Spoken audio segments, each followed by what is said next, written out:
팩토리도 시작하겠습니다. 네, 첫 번째로 이거는 이제 그 경찰청 관련해서 논문 저번에 소개시켜드렸던 내용인데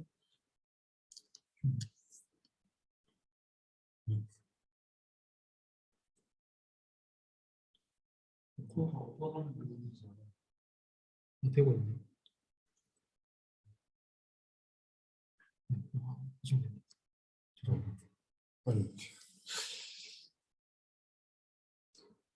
네, 그래서 저도 논문을 조금만 소개시켜드리려고 하고 두 개의 컨트리뷰션이 있는데 이거는 똑같이 데이터셋, 크라임 데이터셋 쓴 거고요. 시카고 데이터셋이랑 이제 추가적으로 뉴욕 크라임 데이터셋이 있더라고요. 그래서 그거 두 개 사용을 했고 대략적인 안 들어가네. 아무튼 네, 그래서 이거 인베딩을 이제 지역에 따라서 시간에 따라서 그리고 저희가 원래 보던 거랑 다르게 이제 크라임별로 인베딩까지 짜서 이렇게 인풋을 넣고요. 그 인베딩이 이제 그 노드 피처에다가 이제 그 각 크라임별로 고유한 특성들이 있을 거잖아요. 구분되는 그런 것까지 같이 정보로 사용을 하고 있습니다. 그래서 두 개의 컨트리뷰션이 있는데 하나는 이제 그런 것들이 있죠. 크라임이 그냥 개별적으로 봐도 되지만 크라임끼리도 어떠한 영향력을 끼칠 수가 있잖아요. 크라임이 어떤 종류의 범죄냐에 따라서. 그래서 그런 것들을 고려하기 위해서 멀티 채널 루팅 메커니즘이라고 하는데 이게 그냥 보시면은 트랜스포머랑 되게 똑같죠. 그래서 뭐 이런 연관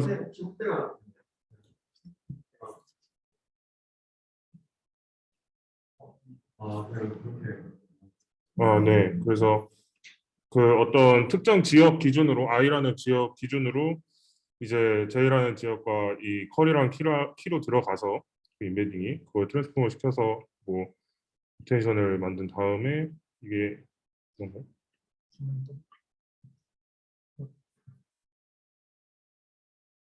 네, 그리고 뭐 밸류 값으로 그 해준 다음에 요거는 이제 컨캣 하는 거죠.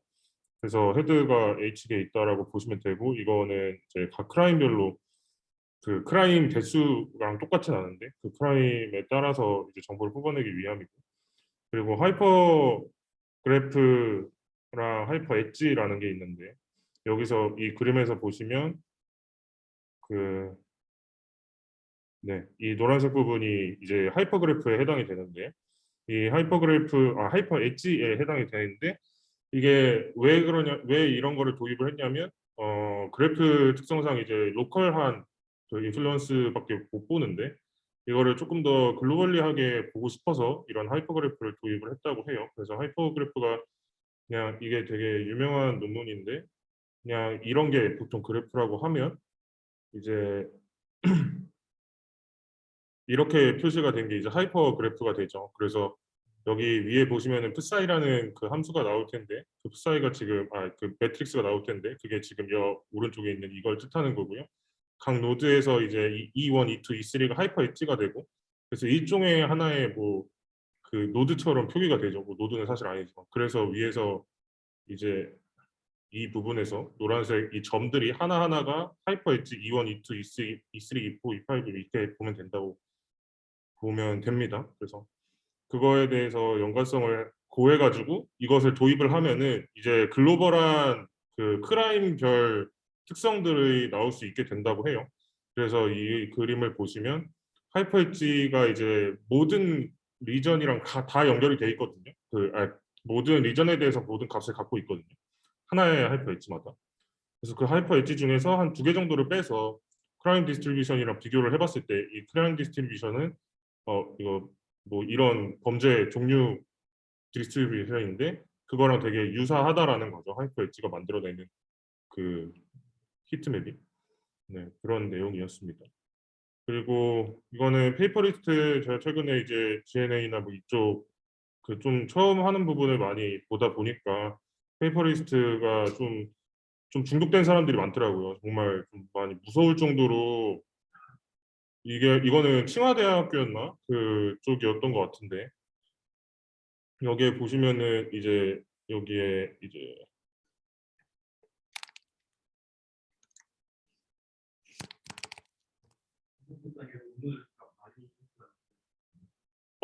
아니요 그 리스트를 모으는 거에 중독이 됐다는 뜻이었는데 아 예 뭐 여기에 뭐 페이퍼라고 치면은 뭐 이런 페이퍼들이 엄청나게 많이 들어가 있어요. 뭐 네, 다 보시죠. 이게 테마별로 어느 정도는 다 짜여져 있더라고요.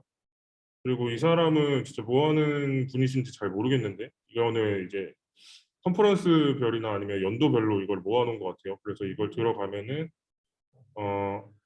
그 밑에 이분은 좀 특이하게 그 영상으로 된 각각의 그 설명들을 다 그 베스트 페이퍼 모아가지고 이건 2022년 거라서 좀 적은 것 같은데 이거를 다 링크를 걸어놨더라고요. 그리고 얘는 이제 예, 어썸은 그 하도 많으니까 얘는 이제 카테고리별로 이제 전부 다 그 레포를 다 그냥 링크를 걸어놨죠. 그래서 이 좀 이런 거 보면은 뭐 그래서 제가 커주얼리티 같은 거를 눌러봤었는데 뭐 이런 거가 이제 페이퍼뿐만 아니라 어떤 책 같은 거 소개도 많이 하고 그렇게 되어 있더라고요 레포마다. 그래서 많이 많이 그 생각을 하시면 될 것 같고 이거는 방금 그냥 간단하게 본 건데 이게 네이버가 슬슬 이제 그 인간을 이제 점령하려고 마음을 먹은 것 같아요. 그래서 이게 막 옆에 광고에 뜨던데 뭐 이게 엄청나 보이죠? 예전에 이런 게임 많이 했었는데. 그래서 뭐 이런 뭐 랩스에서 로보틱스 관련돼서 인공지능 많이 하고 있다. 그래서 뭐 이런 뭐 다양한 그림들도 뭐 어떤 기술들이 응용이 되고 있는지 네, 봐주시면 될 것 같습니다. 그래서 뭐 생일 축하 많이 받아서 네, 감사드립니다.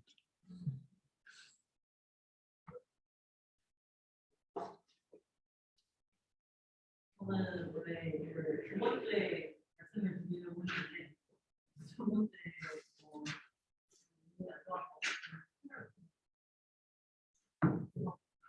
이번에 오픈 AI에서 달기2가 나왔어요. 이 달기2 같은 경우에는 이제 플립이랑 디즈니랑 합친 거거든요. 근데 이제 플립이랑 디즈니랑 합친 거긴 한데 그거를 보면 이제 여기 동선이거든요. 동선이는 원래 그냥 플립의 프로세스고 위에는 아래는 이제 뭐 제너레이팅 하는 프로세스인데 이제 거기서 이미지랑 텍스트 인베딩을 하는 나왔어요. 그래서 이미 다 텍스트 인베딩해서 이제 이미지 인베딩을 뽑아내가지고 그 다음에 그 뽑아낸 이미지 인베딩으로 이제 제너레이션을 하는 거거든요. 근데 원래 사실 그 핑크웰커는 굳이 왜 텍스트 인베딩에서 이미지 인베딩을 뽑는 그런 비슷한 공개를 뭐 한번 할까라고 생각을 했었는데 근데 전에 그 클립 같은 경우에서 이미지랑 텍스트 인베딩이 공간으로 겹치지 않고 좀 따로 떨어져 있어가지고 그냥 이미지 인베딩으로 직접 같이 제너레이션을 하면은 안 될 거라고 생각이 들어서 여기서도 직접 언급을 한 게 이미지 인베딩으로 직접 하면은 네, 저는 제너레이션 할 때 그런 거안 하고 보면서 좀 나름 재미있게 그런 부분이고 그리고 실험 결과도 되게 잘 나오고 그래서 한번 그 달리 저기 홈페이지 들어가면 이제 웨이트 리스트 해가지고 그 비기를 신청할 수 있거든요. 내 메모에 대해서 한번 사용하고 싶으시면 웨이트 정하시면 되고 제 위에 보면은 글자 볼 때마다 스타일이나 이런 거 그림이랑 그냥 뭐 어느 그림체로 정말 진짜 실제 그 CG나 이미지 같이 엄청 잘 와, 제가 알고 보면 거의 1,000억 개는 넘는 거 같아요. 그래서 아 역시 이런 건 오픈 AI니까 할 수 있는 것 같아요. 1,000억 파라미터인데. 그리고 이번에 리서치에 나온 건데 이제 구글 리서치에서 이제 5,400억짜리 트랜스포머를 만들었어요. 랭귀지 모델을 만들었는데 이 그런 파라미터 큰 거는 구글 같이 큰 기업이 사실 이게 논문을 정확하게는 막 읽어보지 않는데 이제 뭐 랭귀지 모델을 이제 그 파라미터로 엄청나게 학습을 해가지고 이제 뭐 코딩이나 아니면 그런 그냥 필샷의 성능이 좀 좋게 나왔다. 거기 지금 나온 결과 있는 거는 이제 투샷으로 나온 결과라고 하는데 상당히 잘 나왔어요. 그리고 마지막으로 이제 현대 서울에 인공지능 매장이 있더라고요. 국민 매장이 있어서 이번에 이제 미래님이 메가 라이징 같은 거 네, 물론은 좀 번거롭긴 하지만 궁금해서 한번 다녀봤는데 이 카드를 이제 어플에다가 이제 저는 카드를 등록을 해놓고 QR을 찍고 입장을 하면은 입장을 하고 그냥 물건을 싣고 나가는 바로 자동 결제가 되는 시스템인데 이게 보니까 이 진열대 카메라가 엄청 많더라고요. 제 생각인데 이거는 그 중간에 여러 명이서 가는 이거는 서로 주고받지 말라 이런 식으로 했는데 제 생각인데 이제 카메라로 이제 비전을 이용해가지고 이제 누가 어떻게 물건을 하고 어떻게 입장을 했고 뭐를 집어보를 좀 분석을 해가지고 뭐 결제를 이제 판단을 해가지고 결제를 해주는 아, 그 매장 안에서 주고받지 말라고요? 네네네. 아. 왜냐면은 그러면은 헷갈릴 수 있겠다. 누가 하는 건데 이제 코인이니까 주고받지 말라 이런 식으로 얘기해서 직원이 생소하긴 해요. 직원이 그 매장 안에는 없고 이제 매장 밖에서 이제 어떻게 해야 되는지만 이제 알려주시는 거예요. 되게 잘 되더라고요. 시공사가 물건을 하나 사왔는데 나는 신기했거든요. 그 첫 번째, 그냥 뭐 서서 할게요. 네. 첫 번째 같은 경우는 이제 우리가 프리트레이닝을 할 때 지금 셀프 슈퍼바이스로 많이 하고 있잖아요. 그게 뭐 슈퍼바이스 프리트레이닝보다도 더 잘 나오는 경우도 같고. 그래서 이제 이 친구들은 이제 아이클리어 22 논문인데 그러면은 왜 슈퍼바이스 프리트레이닝이 더 안 될까? 셀프 슈퍼바이스보다도 슈퍼바이스 레이블 써서 프리트레이닝을 하는 게 왜 더 잘 안 될까? 이제 거기에 집중을 했고요. 이제 어떻게 학습해야지 좀 더 슈퍼바이스 프리트레이닝 잘 될까 그걸 봤는데 이제 저기 뭐 우리가 보통 슈퍼바이스 프리트레이닝 하면 저기 크로스 엔트로피로 하잖아요. 그러면 저기서 만약에 뭐 풋볼 헬멧이라고 하면 저기 다 이제 분홍색으로 이제 하나로 뭉치게 되는데 실제로 우리가 풋볼 헬멧 데이터를 까보면 저렇게 이제 풋볼 헬멧 데이터도 있고 그다음에 저런 형태의 정말 이제 사람이 그라운드에서 있는 저런 풋볼 헬멧의 데이터도 있을 거고 실제로 저 두 개가 다른 건데 많이 클래스는 같지만 레이블은 근데 이제 우리가 이제 크로스센트를 그냥 학습하게 되면 저것들을 다 이제 하나로 뭉치게 되는 거죠. 그냥 하나의 클래스 내에서 뭔가 이제 다양성을 찾을 수 없다. 그 면에서 이제 슈퍼바이스 러닝으로 슈퍼바이스 러닝으로 프리트레이닝하면 이제 단점이 있다라고 말하고 얘네가 제안하는 방식은 이제 레이블을 쓰긴 쓰는데요. 그냥 이제 같은 레이블을 가지고 있는 것들 중에서 가장 가까운 애들만 가장 퀸 리스트 네이버로 가장 가까운 애들끼리만 콘테스트 러닝을 하는 거예요. 그렇게 이제 우리가 맨 왼쪽이 크로스 엔트로피로 슈퍼바이스 러닝 하는 거, 가운데가 이제 슈퍼바이스 콘트라스트 러닝인 거죠. 그때 이제 모든 레이블에서 다 하는 거고 여기서 가까운 거에 대해서만 하니까 훨씬 저렇게 이제 헬멧도 다른 헬멧들끼리는 분해가 훨씬 잘 된다. 자기들이 이제 좋은 얘기를 하고 있습니다.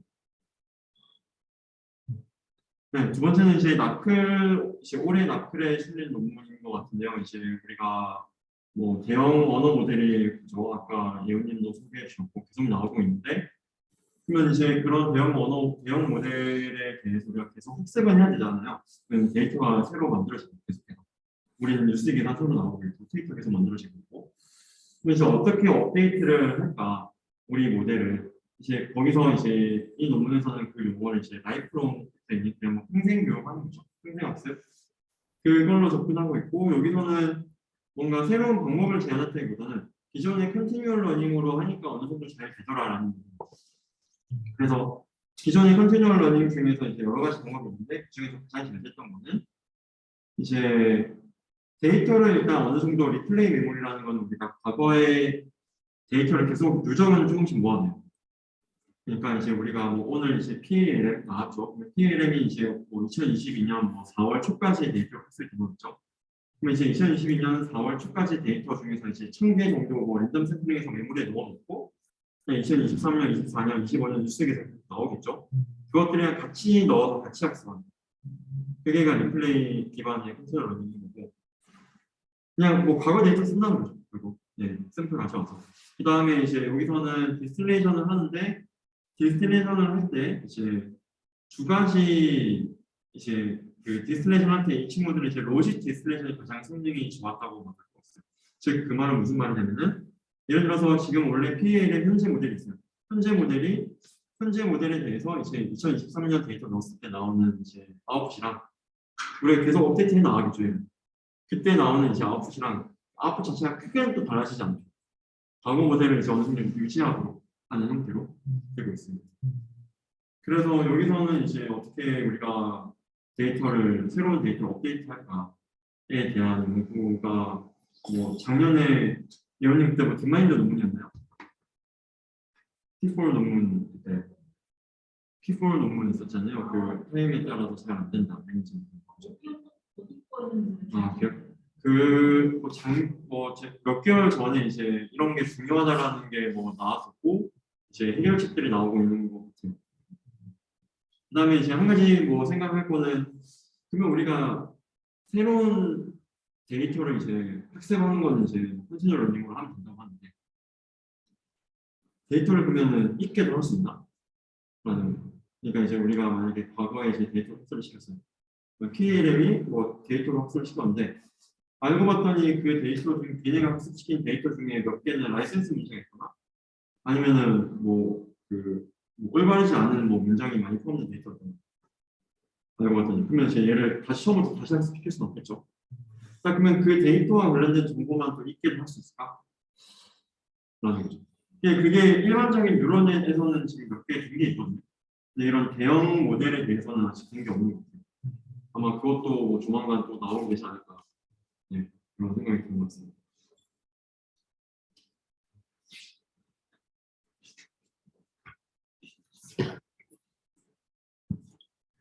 이 논문은 그냥 로스 서페이스 어떻게 비주얼라이제이션 하나 뭐 그런 논문이 있나 좀 찾아보다가 찾은 건데 2018년 입쓰고 이게 모드 커넥티 그 논문 거기에서도 비주얼라이제이션 하잖아요. 그거랑 뭐 같은 시기에 나온 논문이고 근데 여기서 이게 좀 중요하다고 느껴진 게 그냥 기존에 사용하는 방식을 먼저 소개시켜 드리면 그냥 최적 옵티멀 파라미터 찾고 로스 함수에 넣고 그걸 그냥 두 방향 벡터 이거랑 뭐 이거 뽑아서 뭐 스케일링 해가지고 격자 구성해가지고 그걸로 이제 그 로스 서페이스 찍는데 그 로스 값들 뽑아가지고 찍는데 랜덤 벡터로 합니다. 근데 거기 그냥 랜덤 벡터로 하면 그 뭐 이런 문제가 있다고 해요. 이게 위쪽에 있는 게 뭐 스몰 배치고 아래쪽이 라지 배치인데 뭐 잠시만요. 여기서 뭐 말하고 있는 게 좀 일관적이지 않다. 원래 뭐지? 웨이트 디케이랑 배치 사이즈를 뭐 바꿔가면서 뭐 이렇게 할 때 뭐 배치 사이즈 작은 게 일반적으로 더 그 플랫하고 배치 사이즈 큰 게 샤프하다고 뭐 선행 연구들에서 많이 알려져 있는데 뭐 컴피그를 좀 바꾸면서 해보니까 뭐 일관성이 없더라. 뭐 똑같지 않더라. 그래서 자기네들이 제안하는 뭐 이 디렉션 벡터를 뽑을 때 이렇게 각 웨이트 이게 지금 세타가 뭐 CNN 기준으로 하면 필터고 그 플리 커넥티드 기준으로 하면 그냥 하나의 웨이트인데 그거에 놓음으로 그 스케일링을 해줘야 된다. 이 디렉션 벡터들을. 그래야 뭐 좀 더 일관적인 일관적인 그런 그 샤프니스 그런 걸 얻을 수 있다. 뭐 그런 내용이었어가지고 시각할 때 뭐 얘네 코드도 되게 잘 돼 있어가지고 이거 좀 참고하시면 좋을 것 같아서 가져갔고 뭐야 어떡해요? 감사합니다. 이거는 뭐 올해 12.18 논문이고 구글에서 나온 논문인데 이게 뭐냐면 이게 좀 신기한 게 이건 뭐 클립 나오길래 클립 관련된 논문인가 했는데 그냥 아예 생판 그냥 슈퍼바이즈 러닝으로 학습된 이미지 인코더를 하나 가져옵니다. 그냥 아무거나 비전 트랜스포머 같은 거 레이블로 학습된 거 가져오고 그거를 그냥 얼려놓고 그냥 텍스트 인코더 아무거나 가져옵니다. 뭐 보트 같은 거 가져와서 얘는 그냥 언락, 그냥 from scratch부터 그 클립의 컨트라스티브 로스로 학습을 시킨대요. 그러면은 이건 올려놓고 얘만 학습시키는데 얘가 이제 그 클립처럼 제로샷 트랜스퍼를 할 수 있게 만든다는 거거든요. 그래서 되게 신기했는데 그렇게 할 수 있게 만든 다음에 뭐 이런 걸 해보니까 그냥 클립보다 훨씬 그 뭐 제너럴라이제이션 잘 되더라. 그러니까 제로샷 트랜스퍼가 잘 되더라. 그래서 네, 되게 신기했고 그냥 뭐 그 좀 네, 그냥 어떠한 프리트레인 비전 모델을 가져다 와도 이게 제로샷 트랜스퍼를 가능하게 했다는 점에서 되게 인상 깊었고 게다가 뭐 클립보다 더 잘 됐다 뭐 그런 것도 좀 인상 깊었던 논문이고 이거는 뭐 저번 주에 저희 뭐 교수님께서 캘린더에 막 넣어주신 논문인데 클립 뭐 파인 튜닝한 논문이고 이게 뭐냐면 그냥 이런 거 있잖아요. 디스트린 시프트 여러 가지 상황에 대해서 ERM보다 더 잘 되는 균등하게 잘 되는 그런 레프레젠테이션 하는 게 어렵다. 근데 이걸 어떻게 할 수 있냐면 도메인 어그노스틱 어그멘테이션이 있다는 가정하에 뭐 컨트라스티브 러닝하고 뭐 도메인 보틀렉 추가하면 뭐 잘 되게 만들 수 있다. 그거를 했는데 어떻게 했냐면 일단 두 가지 가정이 필요합니다. 뭐 서포트 매칭이라는 게 각 도메인마다 그 Z 그 레프레젠테이션의 서포트가 동일해야 되고 그거 각각에서 또 디스크리미네이티브 해야 된다. 예측을 잘 해야 된다. 뭐 그런 가정을 하에 일단 오브젝티브를 하나 세우는데요. 이 식만 딱 보시면은 이게 뭐냐면 이 R이 리스크인데 그러니까 뭐 로스 같은 거죠. 모든 타겟 도메인, 가능한 모든 타겟 도메인에 대한 기대값, 그것에 대한 뭐 비스무리한 뭐 로스가 이렇게 정의가 되는데 그게 뭐 서포트가 뭐 동일하다는 가정하에 도메인마다 다 동일하다는 가정하에 이거를 최소화하는 그게 옵티멀 그 인코더다. 그 모든 도메인에 대해서 잘 되는. 근데 이거를 우리가 옵티마이제를 직접 하기는 어렵다. 왜냐하면 모든 타겟 도메인에 대한 레이블이 요구되니까. 그래서 우리는 이게 가능한 상황이 도메인 어그노스틱한 어그멘테이션을 우리가 얻을 수 있다면 이거를 이 식으로 대체 가능하다. 근데 이 식 바뀐 게 보이시면 그 리스크를 그냥 뮤추얼 인포메이션으로 바꾼 건데 이게 뭐랑 뭐의 뮤추얼 인포메이션이냐면 그냥 레프레젠턴시 Z랑 A인데 A가 어그멘테이션이고 근데 이게 이제 도메인 어그노스틱하다는 거. 근데 그게 뭔 말이냐면 그냥 우리가 일반적인 셀프 슈퍼바이저 러닝에서 도메인 아니 그냥 어그멘테이션 하면 그냥 하나의 인스턴트에 대해서 두 뷰 걔네끼리 비슷해지게 뭐 이렇게 시키잖아요. 하나의 인스턴트에 대한 두 뷰 그렇게 딱 나오는 거죠. 뭐 그런 것도 있는데 이제 우리가 레이블이 다 이용 가능하다면 도메인 상관없이 걔는 그냥 다 걔끼리 뭐 다 같은 어그멘테이션이 되는 거죠. 근데 이게 우리가 좀 어려우니까 클립을 보면 클립은 뭐 여러 가지 이미지에 대해서 뭐 이렇게 설명을 하겠죠. 뭐 이것도 뭐 어떤 이미지에 뭐 개가 뭐 이런 거 이렇게 있다. 그럼 얘는 다 같이 모이고 뾰족한 귀를 가진 개, 뭐 그런 텍스트가 있고 얘네들은 다 여기에 이제 매칭이 되죠. 그럼 클립 거를 자세히 보니까 nearly domain agnostic 하더라. 얘네가 이렇게 설명하고 있습니다. 그래서 그 제너럴라이제이션 잘 된다. 클립 레프레젠테이션을 하면 그런 이런 배경을 깔고 이제 그럼 어떻게 우리가 프랙티컬하게 이걸 옵티마이즈 할 거냐? 여기 제약 조건이 있는데 그걸 그냥 라그랑주 승수법으로 때리고 뭐 이거는 그냥 원래 그 컨트라스트 러닝에서 많이 하는 인포인시 로스로 이거 구할 수 있고 그래서 이것만 이제 미니마이즈 하면 되는데 이거를 저자들이 뭐 어드버서리얼 한 거나 아니면 엔트로피로 이 보틀렉 도메인 보틀렉을 구현을 해서 모든 도메인마다 이 Z가 뭐 다르지 않게 서로 비슷비슷해지게 만들어서 이거를 뭐 합니다. 했더니 뭐 도메인 배드 뭐 벤치마크에 대해서 뭐 하나 빼고 다 엄청 잘 되는.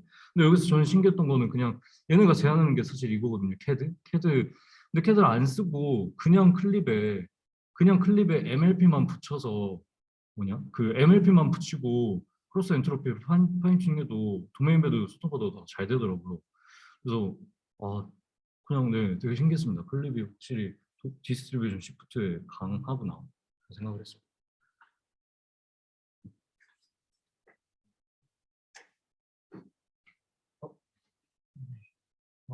저도 뭐 경찰청 관련해서 시각화보다 이제 좀 더 모델 성능 올리는 거에 좀 집중을 하고 싶어가지고 참여를 해야 돼가지고 관련 논문을 잠깐 봤는데요. 결국에 이제 우리가 하고자 하는 게 스페이셜 템퍼럴한 상황, 그러니까 약간 지역적으로 그래프가 지역적으로 그려지게 되고 그다음에 시간에 따라 변화하게 되는 그런 특징을 가지고 있는 상황에서 우리가 뭔가 그 그래프 GNN을 써서 뭔가 유출을 하는 거잖아요. 그래서 스페이셜하고 템포럴한 그런 세팅에서 GNN을 어떻게 먹이는가에 대해서 한번 찾아봤는데 이게 이제 뭐 구글 리서치에서 만든 제안한 논문이고 뭐 코비드 데이터에 대해서 미국 전역에 대해서 이제 차량 이동을 가지고 어떤 그 코비드 19의 발생량을 예측하는 그런 문제를 풀고 있는 거였고요. 그래서 이제 그냥 이 그래프를 어떻게 정의하냐 했을 때 노드 하나하나가 이제 지역이 되는 거고 이제 엣지를 어떻게 정의하냐 했을 때 스페이셜 관점이랑 템포럴 관점으로 이렇게 두 개를 나눠서 정의를 하게 됩니다. 그래서 하나는 스페이셜 관점은 노드끼리 이제 그 지역끼리 이동한 차량의 그 횟수, 빈도를 가지고 웨이트를 가지고 있는 그런 엣지 웨이트를 가지고 있는 값으로 이제 정의를 하고 있고 템포럴 엣지는 그 특정 노드에서 뭐 한 그 논문에서는 D-Day라고 돼 있는데 어떤 특정 그 요일 동안의 뭐 여러 가지 뭐 발생 빈도라든지 그러니까 뭐그 확진자 수의 증가라든지 아니면 사망자 수의 증가라든지 이런 것들을 관측하게 되는데 그 D1만큼의 그 기간을 이제 바이너리하게 그 D1 동안에 뭔가 연결성이 있으면은 있고 그 이후에는 없고 이런 식으로 이제 0 또는 1로 이렇게 엣지를 표현해서 이제 템포럴한 엣지를 만들게 됩니다. 뭐 근데 이제 여기서 뭐 우리들은 이제 그 다음에 GNN을 태우는 거는 이제 그냥 거의 동일하거든요. 메시지 패싱을 하고 뭐 주변에서 웨이트 모아가지고 그 다음에 뭐 스킵 커넥션 거쳐가지고 최종적으로 뭔가 이렇게 MLP 태워서 어떤 확률값을 뽑게 되는데 특정 노드에 대한 특정 지역에 대한 발생 확률을 뽑게 되는데 정확하게 구체적으로 이 스페이셜 엣지랑 템포럴 엣지가 어떻게 쓰이는지에 대해서 설명이 없더라고요. 그러면 대신에 이러한 스페이셜 템포럴 그래프를 써서 뭐 비슷한 연구를 한 거에 대해서 그냥 인용만 돼 있어가지고 인용한 논문 중에 하나에서 이제 힌트를 찾았는데 뭐 제가 그냥 생각했던 거랑 비슷했던 것 같아요. 일단은 먼저 보시면 이 가운데 보시면은 템포럴한 정보를 먼저 취합을 한 다음에 그 다음에 스페이셜 그래프에 태우고 그 다음에 또 템포럴한 정보를 채우고 이런 식으로 이제 반복하면서 가는 것 같았습니다. 그래서 보시면은 뭐 예를 들어서 처음에는 뭐 스페이셜하게 메시지 패싱을 해서 이 타겟 노드에 대해서 주변 이웃 노드들의 정보를 가져올 수 있겠죠. 웨이썸을 하게 되고 그 다음에 이제 템퍼럴하게 뭐 D1 동안에 연결성이 있었던 정보들에 대해 노드들에 대해서 또 한번 웨이썸을 하고 그 다음에 이제 뭐 또 스페이셜하게 하고 이런 식으로 반복해서 지역 정보를 모으고 기간 정보를 모으고 지역 정보를 모으고 반복적으로 이렇게 내는구나. 그래서 스페이셜 템포럴에서는 이제 이런 식으로 이제 왔다 갔다 이렇게 그 메시지 패싱이 되는구나라는 거를 이 논문을 통해서 조금 감을 잡게 되었고요. 네, 그래서 그런 논문을 읽었었고 그다음에 최근에 생긴 지 얼마 안 된 것 같아요. 이거 이 그래프 관련 컨퍼런스가 생겼는데 뭐 네, 올해 처음으로 열리는 것 같습니다. 올해 처음 열려서 이게 뭐 얼마나 공신력이 있고 좋은 컨퍼런스 될지는 잘 모르겠지만 여기 뭐 마이클 브론스테인 뭐 이분 이제 트위터에서 일을 하시는 그래프 관련된 논문 많이 쓰시는 분. 그다음에 뭐 줄 레스코백인가요? 네, CS 이서 W 그 강의하시는 분이고 그다음에 이분도 그 GAT 논문을 쓰신 그래프 되게 많이 관련해서 하시는 분들이고 다른 분들도 아마 그런 그래프 관련 연구를 많이 하시는 분들인데 제가 아직 부족해서 그런지 이 일이 좀 낯설긴 한데 그래서 좀 되게 네임드들이 많이 참여하고 있고 되게 여러 다양한 컨퍼런스에서 GNN을 많이 나오고 있는데 너무 좀 산발적이고 너무 이렇게 다양한 그 어플리케이션에 쓰이다 보니까 이것을 뭔가 하나로 통합하고 뭐 커뮤니티를 좀 더 그래프 관련 커뮤니티를 더 뭐 하고 싶다 뭐 이런 취지의 어떤 그런 글을 봤었는데 네, 그런 목적을 가지고 생긴 것 같습니다. 이렇게 좀 더 지켜봐야겠지만 네, 뭔가 좋은 컨퍼런스가 뭐 될 수 있지 않을까 그런 생각을 했고요. 그 다음에 네 제가 지금 GPU 그 컴퓨팅 수업을 듣고 있는데 사실 이제 뭐 푸다 코딩이 되게 힘들더라고요. 근데 저희가 넘파이를 쓰면 사실 굉장히 빠르게 어떤 행렬 연산을 할 수 있다고 알고 있잖아요. 그래서 심지어 넘파이는 CPU만 쓰는데 GPU를 쓰지 않죠.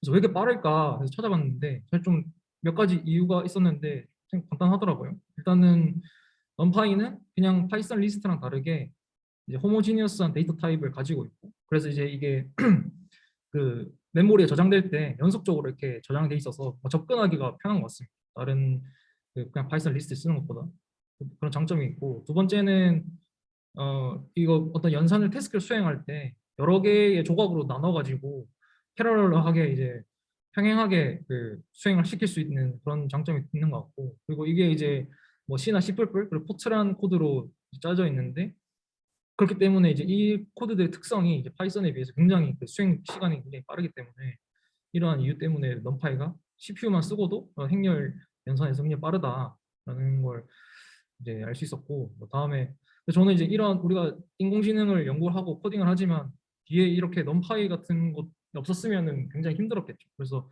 이런 것들을 이제 오픈 소스로 그냥 공짜로 무료로 이렇게 배포를 했다는 것 자체가 굉장히 큰 봉사고 컨트리뷰션이라 생각을 해서 찾아봤는데, 넘파이 홈페이지에 가면은 이 참여한 사람들의 이름도 그냥 뭐 어떤 계급 순으로 돼 있는 게 아니라 그냥 알파벳 순으로 돼 있고, 굉장히 이런 것들이 문화가 되게 좀 멋있더라고요. 그래서 깃허브에 들어갔더니 이분이 제일 최근까지 제일 많은 커밋을 남긴 사람 중에 한 명이었는데, 그래서 보니까 뭐 넘파이, 사이파이, 뭐 그다음에 콘다, 아나콘다 되게 다양한 오픈 소스 프로젝트에 참여를 하신 분인 것 같고, 되게 뭔가 뭐 이런 분들에 대해서, 이런 분들의 그 노고에 대해서 감사함을 가지고 있으면 좋지 않을까 싶어서 찾아봤습니다. 그리고 이것도 이거 좀 죄송합니다. 쉽게 답하기 어려운 질문들, 기초가 부실하다는 걸 많이 느꼈는데, 이게 뭐 그때 뭐 리트윗 기반의 뭐좀 인기가 많은 그 논문들 소개한 제가 사이트를 알려드렸었는데, 거기서 막 유형을 하다가 찾았는데,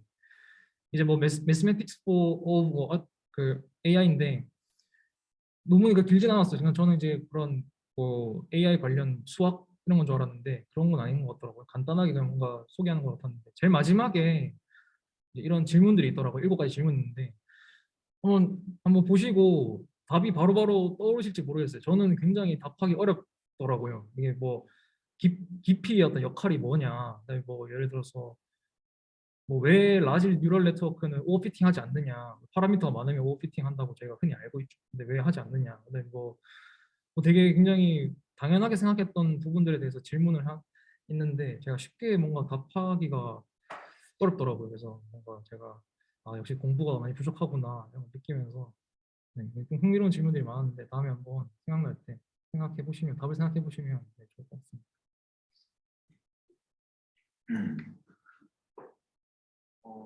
제가 금요일 면담이 끝나면 연구랑 상관없는 개발을 하는 시간을 가지는데, 마침 그때 호윤이 형이 오후에 뜬다고 하니까 보니까 GPU가 어디가 풀로 들어가더라고요. 그래서 심심해서 한번 만들어 봤습니다. 그래서 GPU 서버에 그 엔비디아 SML을 찍었을 때 나오는 그 GPU 사용량 비율을 체크하는 앱을 정말 정말 간단하게 만들어 봤는데, 그래서 이제 이거를 그냥 짬짬이 해서 뭐 저희가 집 서버에서 이렇게 좀 알아야 될 수치들이 몇 개 있잖아요. 예를 들면 뭐 GPU 사용량, 아니면 저희 항상 문제되는 이 홈 디렉토리의 용량 체크 있죠. 그래서 이런 거를 뭐 이제 좀 저희가 알아야 될 사항들이 있으면 슬랙으로 알람을 한다던가 이런 거를 좀 구현을 해서 좀 편하게 쓸 수 있게 만들면 제가 나중에 이제 버전이 업데이트 되는 대로 이렇게 공개하겠습니다. 지금은 그래서 일단 제 로컬에서 그냥 띄워봤는데, 제가 집에 남는 라즈베리 파이가 하나 있어서 그걸 가져왔거든요. 그래서 이제 그걸로 이제 서버를 그냥 구축해서 돌아가게 해서 이제 뭐 별도의 포트포워딩 없으면 랩실 내 망에서만 접근 가능하니까 보안도 신경 쓸 필요 없고, 해서 혹시 내가 서버에서 이걸 좀 알았으면 좋겠다 하는 사항이 있으시면 요청해 주시면 제가 구현해 보도록 하겠습니다. 그리고 요새 코어절 러닝을 다들 많이 공부하시는데, 제가 요새 퍼퓰러리티 바이어스 잡는 그런 추천 논문을 많이 보다 보니까 코어절 러닝이랑 추천을 엮는 그런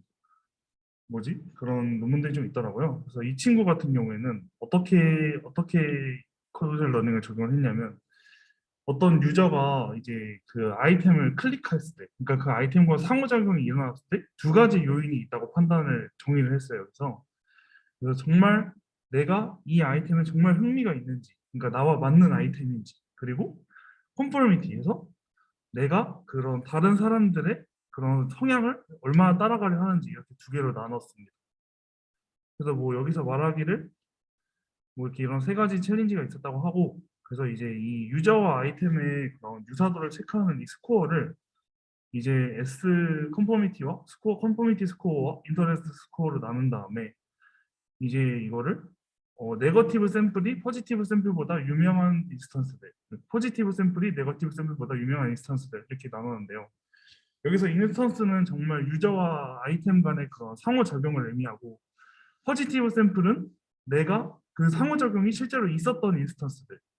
예를 들면 제가 뭐 맥북을 샀으면 맥북과 제가 그 상호작용한 게 포지티브 샘플이고, 반대로 제가 뭐 아이폰은 안 샀으니까 저와 아이폰은 네거티브 샘플이 되는 거예요. 그래서 그러면은 나는 네거티브 샘플이 포지티브 샘플보다 유명하면 이 O1은 약간 인기를 따라가지 않았을까, 이런 추측을 하고, 반대로 포지티브 샘플이 네거티브 샘플보다 반대네요. 이게 포지티브 샘플이 네거티브 샘플보다 유명하면 인기를 따라가지 않았을까. 그리고 네거티브 샘플이 포지티브 샘플보다 유명하면 내가 인기가 없음에도 불구하고 이 아이템과 상호작용이 있었다 해서 이런 식으로 컨포미티 로스와 인터레스트 로스를 구성을 해서 추천하는 모델을 만들었습니다. 그래서 좀 요새 보는 논문들이 보니까 다 이렇게 아이디어가 간결해서 수식이 보기에 한눈에 직관적인 논문들이 좀 멋있더라고요. 그래서 이런 것도 있다, 한번 보시면 좋을 것 같아서 가져와 봤고요. 그 인덱스 논문을 찾다가 제목이 상당히 매운맛이어서 한번 또 샤프가 보이길래 또 좋아하는 사람들 얼굴이 생각나서 그래서 이제 SGD에 관련된 사실 네 개를 소개를 하는데, 일단 제가 깊게 읽어볼 시간은 없어서 그냥 그 네 개의 사실에 대해서만 갖고 와봤습니다. 그래서 한번 보시면 좋을 것 같아요. 그리고 중요하게 제가 일단 제안을 했으니까 제가 마무리를 지어야 될 것 같아서 뒤풀이 할 메뉴 식당이랑 방탈출 후보를 제가 뽑아놨거든요. 그래서 식당 메뉴를 제가 오늘 중에 투표를 올릴 건데 이거는 투표를 해주셨으면 좋겠고, 이 방탈출 같은 경우에는 친구가 보내준 그 전국 방탈출 리스트가 있어서 이게 너무 진심이어서는 시간 많이 쓰지 않았습니다. 그래서 이제 엑셀로 돼 있어서 이제 저희가 둘 같이 갈 수 있고, 평점이 8점 좀 좋은, 총평점이 좋고 적당히 재밌는데 이제 비슷하게 시간을 맞출 수 있는 곳들을 이렇게 추려봤어요. 저희 어디로 가는 거예요? 지역은 건대 쪽입니다. 네. 그래서 이제 만약에 관심 있는 테마가 있다 하면 알려주시고, 없으면 제가 결정해서 공지하도록 하겠습니다. 네, 식당도 여기 있으니까 뭐 공부 안 되실 때 이렇게 한번 보세요. 맛있는 데가 많더라고요. 여기 특히 바다 생각 횟집이 뭐 아주 그냥 미쳐버린다고 합니다. 그 혹시 그게 안 되시는 분이 그 형님 그게 뭐야? 그럼 회의 뜻은 그런 거 그냥 한번 보내서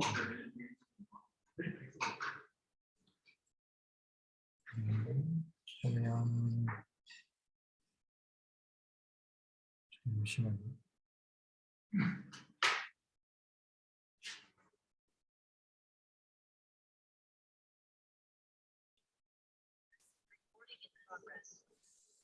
네, 그러면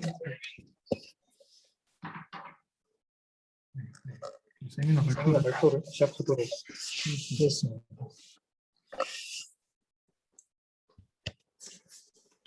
잠시만요.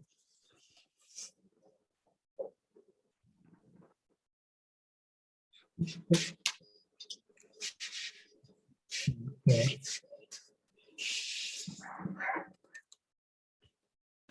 소리가 어디서 들려서? 저는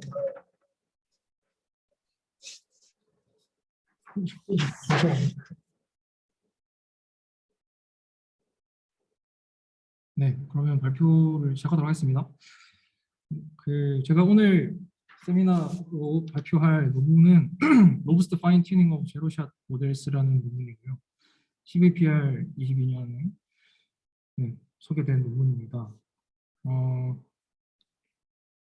일단은 뭐 그 진행은 이제 전체적인 오버뷰를 한번 말씀을 드리고 이 논문에서 제안하고 있는 그러니까 그 정의하고 있는 문제가 뭔지 그다음에 되게 실험을 되게 다양한 실험 많이 진행을 했거든요. 뭐 아시겠지만 그래서 실험 세팅에 대해서 간단히 설명드리고 방법론에 대해서 설명드리고 그다음에 뭐그 결과와 그다음에 여러 가지 어떤 디스커션할 부분들 그다음에 제 개인적인 견해 간단하게 진행을 해보도록 하겠습니다.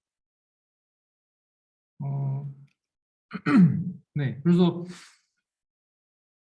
일단 뭐 처음에 이제 이 머신러닝이라고 하는 게 머신러닝의 목적 중에 굉장히 중요한 목적 중에 하나가 다양한 뭐 태스크에서도 굉장히 우리가 좀 믿을 수 있는 성능을 보여주는 게 일종의 뭐 우리가 일반화 성능이라고도 하죠. 그런 것들이 되게 중요하다라고 얘기를 하고 있고 최근에 이런 라지 프리트레인드 모델들 뭐 클립이나 뭐 어떻게인지 모르겠습니다. ALIGN, 뭐 베이직 같은 모델들이 이제 많이 그 나오면서 이런 어떤 디스트리뷰션 시프트에서 좀 이렇게 굉장히 좀 노블한 성능을 많이 보여주고 있었는데, 근데 이게 그 디스트리뷰션 시프트에서도 잘 된다라고 하는 게 제로샷 세팅일 때 잘 된다라는 걸 이제 전제를 깔고 있고, 그리고 우리가 만약에 좀 더 어떤 특정 타겟 디스트리뷰션에서 좋은 성능을 내기 위해서 우리가 흔히들 파인 튜닝을 하게 되는데, 이런 제로샷 모델을 특정 타겟 디스트리뷰션에서 파인 튜닝을 했더니 오히려 이제 그 제로샷에서도 좋았던 그런 그 다른 데이터셋에 대해서 성능이 떨어지더라. 그래서 일종의 이게 결국에는 파인 튜닝을 통해서 타겟 디스트리뷰션의 성능을 끌어올리기 위해서는 어느 정도 이제 어떤 로부스티스가 좀 코스트로서 희생되어야 된다라고 이제 이 논문에서 그 자기들 분석을 이제 제안을 얘기를 하고 있고, 그래서 우리가 이제 이것을 어떻게 해결할까라고 했을 때 이제 그 제로샷 모델, 그냥 프리트레인드 모델의 웨이트랑 파인 튠된 모델의 웨이트를 쌍상부를 하면 이 로부스티니스와 그다음에 타겟 디스트리뷰션에서의 그 높은 성능 두 가지 다 어느 정도 그 합리적인 수준으로 끌어올릴 수 있다라고 하는 게 이 논문에서 전반적인 제안하는 방법들과 문제의 정의입니다. 그래서 이제 뭐 페이퍼에서 이제 메인 퀘스천으로 달고 있는 게, 그래서 우리 이 제로샷 모델이 그런 아무런 어떤 그 디스트리뷰션 시프트에서 아무런 어떤 성능의 감소 없이도 파인 튜닝이 잘 할 수 있을까라고 하는 게 이제 메인 이제 질문이 되는 것이고, 이거에 대한 답을 이제 쭉쭉 찾아가는 과정이라고 보시면 될 것 같습니다. 그래서 일단은 첫 번째로 세 가지 정도 이렇게 그 실험 셋업이 나오게 되는데요. 첫 번째는 이제 디스트리뷰션 시프트에 대해서 정의를 해야겠죠. 그래서 뭐 두 가지 정도 그 인용한 논문에서 이 디스트리뷰션 시프트를 크게 두 가지 카테고리로 나누고 있습니다. 첫 번째는 이제 뭐 인위적인 어떤 가공을 통한 변형이 될 수도 있고, 아니면 이제 내추럴리하게 우리가 뭐 수집된 데이터가 좀그 예를 들어서 클라우드 소싱을 통해서 클라우딩 그 모아진 데이터가 조금 다른 형태라든지, 아니면 나중에 뭐 예시를 보시겠지만 뭐 이런 식으로 뭐 스케치 형태라든지 이런 자연 형태, 자연에 있을 수 있지만 우리가 학습시킨 데이터랑은 좀 다른 디스트리뷰션을 가지고 있는 데이터, 이렇게 크게 두 가지 카테고리로 나누고 있고, 그다음에 이 로브스티니스를 이제 우리가 측정을 해야 되잖아요. 우리가 학습한 모델이 얼마나 로브스티니스한지를 측정하기 위해서 이제 뭐 이펙티브 로브스티니스 그리고 스캐터 플롯 이러고 이제 두 가지 키워드를 제안을 하면서 그 비교하는 방법에 대해서 얘기를 하는데, 이것도 마찬가지로 이 동일 논문에서 이제 인용을 하고 있습니다. 동일 논문을.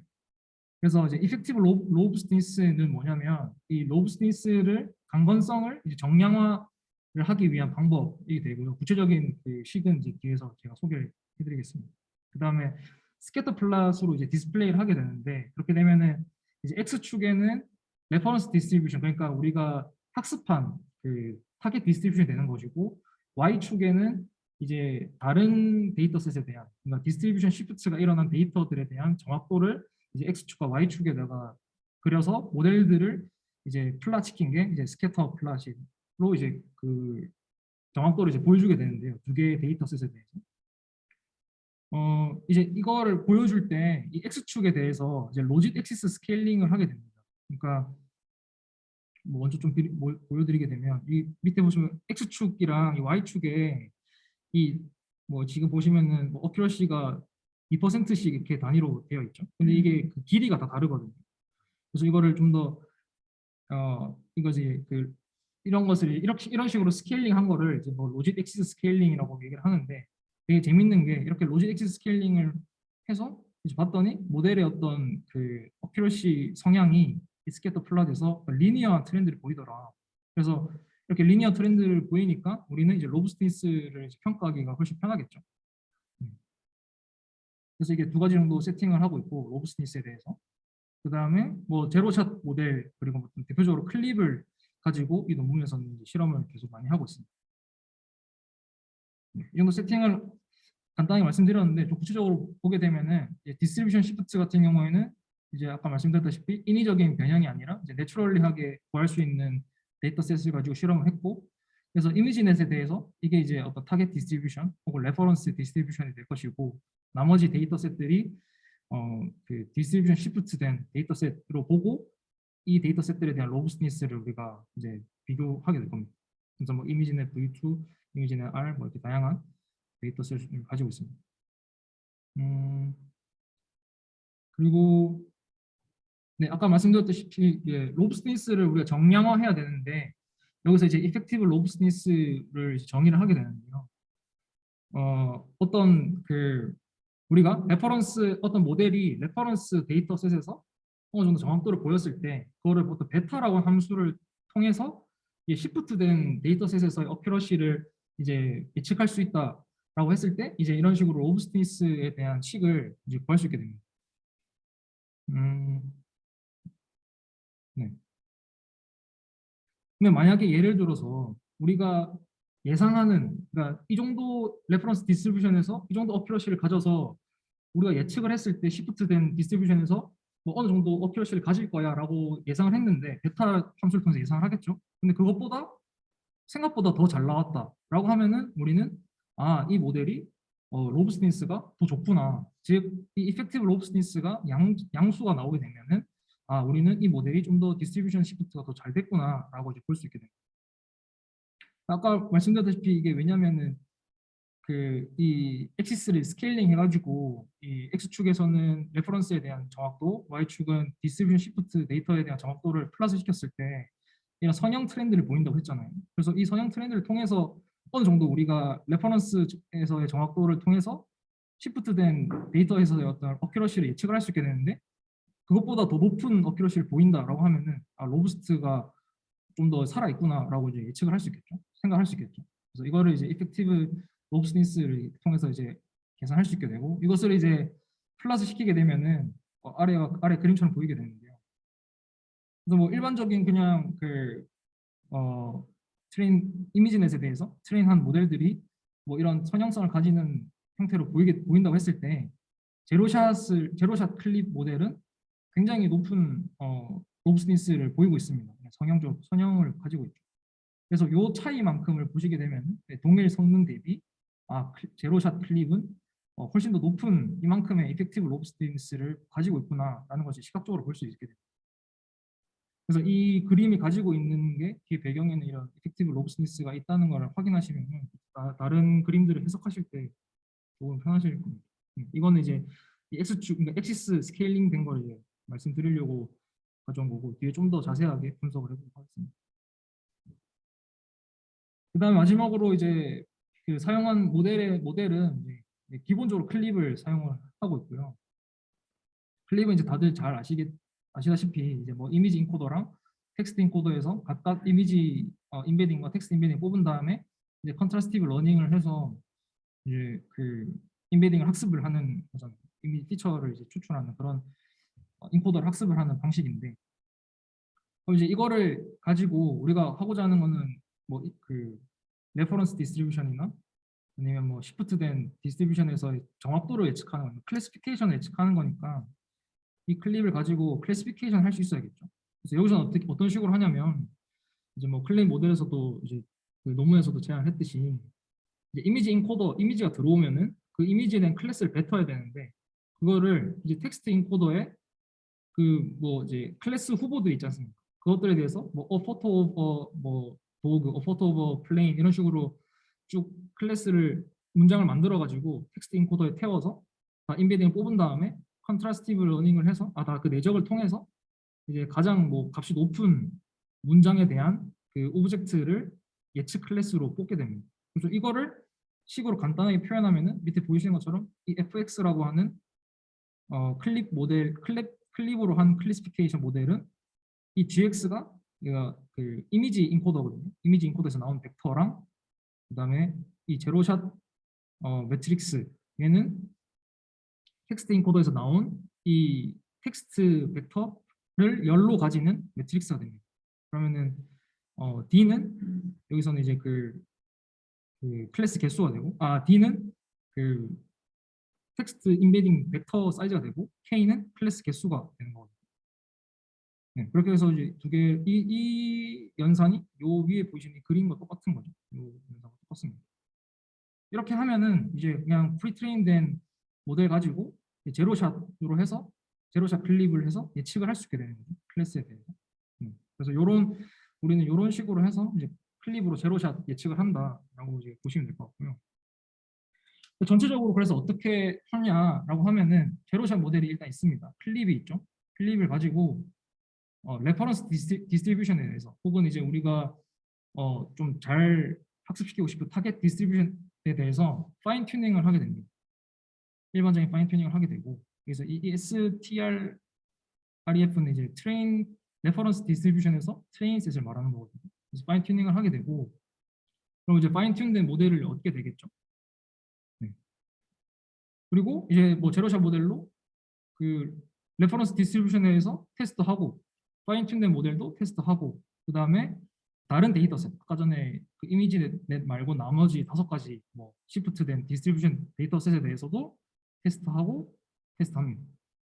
그래서 이 제로샷 모델로 테스트할 때는 앞에 보셨던 요 공식대로 하면 되겠죠. 요 방식대로 하면 되고 이제 파인 튠된 모델은 파인 튠을 시키게 되면은 요 뒤에 요 매트릭스 달라질 겁니다.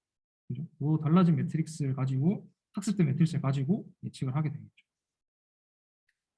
네.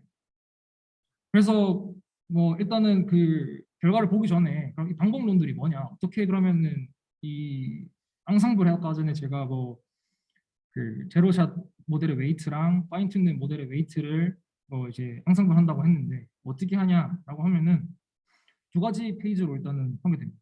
첫 번째로 말씀드렸다시피 먼저 제로샷 모델을 이제 파인 튜닝을 하고 두 번째로는 그냥 선형 보관을 통해서 2개의 웨이트 사이에 웨이트 앙상블을 하게 됩니다.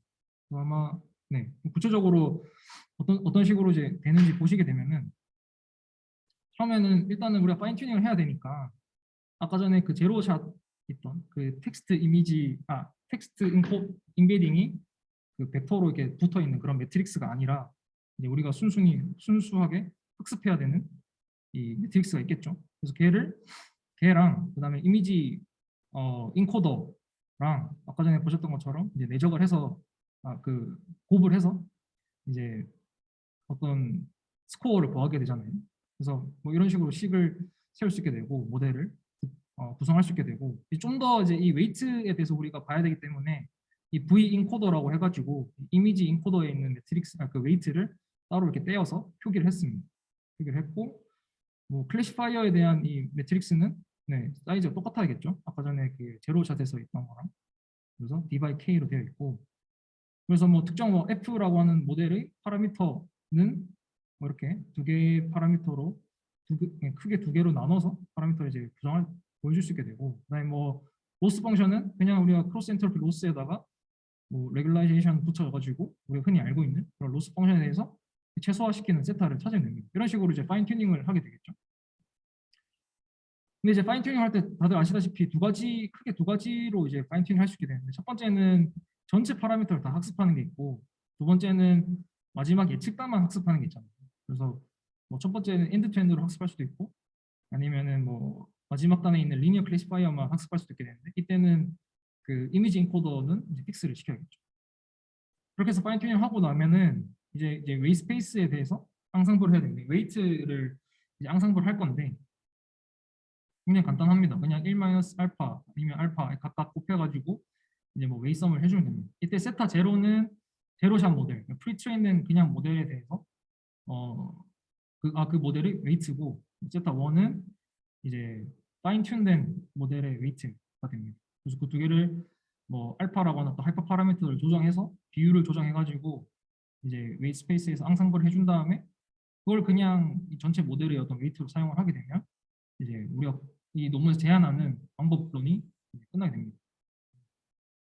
근데 이때 만약에 우리가 뭐 이 엔드 투 엔드를 하지 않고 마지막 리니어 클래시파이어만 학습을 하겠다, 파이튜닝 하겠다라고 하면은 이 논문에서 이제 이게 결국 아웃스페이스 앙상블, 그러니까 웨이트를 앙상블 하는 게 아니라 그냥 예측 결과 각 두 모델의 예측 결과에 대한 뭐 앙상블과 똑같다라고 얘기를 하고 있고 이거는 뭐 그 이게 네, 요 텀을 가지고 그냥 그대로 넣어서 네, 해보면 이렇게 밖으로 빠져나오거든요. 이런 식으로. 그러면 이제 1 마이너스 알파랑 이게 원래는 이렇게 꼽혀져 있는 건데 알파랑 뭐 W 클래시파이어랑 근데 이제 이게 다 분해시켜서 보게 되면은 결국엔 이런 식으로 두 모델의 예측 결과에 대해서 그냥 이제 앙상블 하는 거랑 똑같다라는 겁니다. 실제로 유형 테스트라고 그것만 전체 그러니까 여기서 만약에 내가 리니어 클래시파이어만 파인 튜닝을 하겠다라고 하면은 이 논문은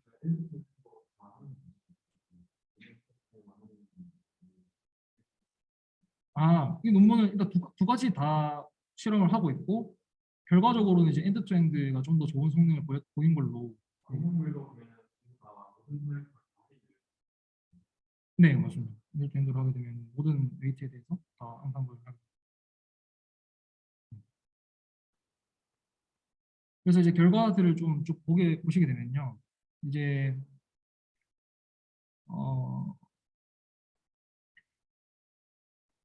네.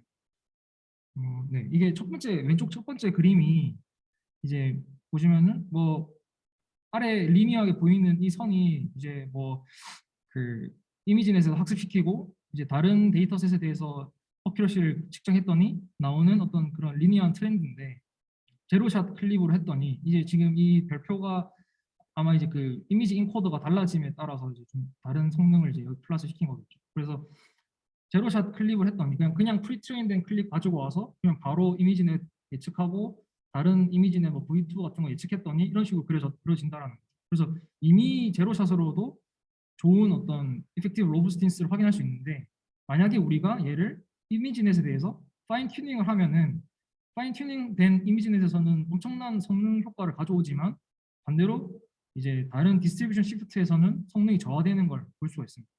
그래서 이제 눈으로 확인했으니까 이거를 우리가 제안한 방법인 이제 웨이스페이스에서 앙상블을 시켜보니까 이제 요 지금 여기 오른쪽에 보이시는 주황색 네모는 그냥 파인 튜닝된 클립이거든요. 그래서 이렇게 알파를 바꿔가면서 이 예측 정확도를 이제 플러스 시켜보니까 이런 식으로 이제 그림이 그려지는 거예요. 그래서 이제 최적의 알파 지점이 여기 조그맣게 보이시는 네, 이 지점이 최적의 알파 지점이 되는 거거든요. 그래서 우리가 뭐 이렇게 웨이스페이스 앙상블을 잘 하니까 보시면은 정확도도 오히려 더 올라갔죠. 정확도도 그 타겟 디스트리뷰션에서 정확도도 더 올라가고 그리고 어느 정도 이제 로브스틴스도 많이 형성되어 있는 여기 보시면은 로브스틴스 이펙티브 로브스틴스가 많이 올라간 것을 볼 수 있습니다. 이런 걸 이제 플러스 통해서 확인할 수가 있고 그리고 이제 네. 요 그림은 네.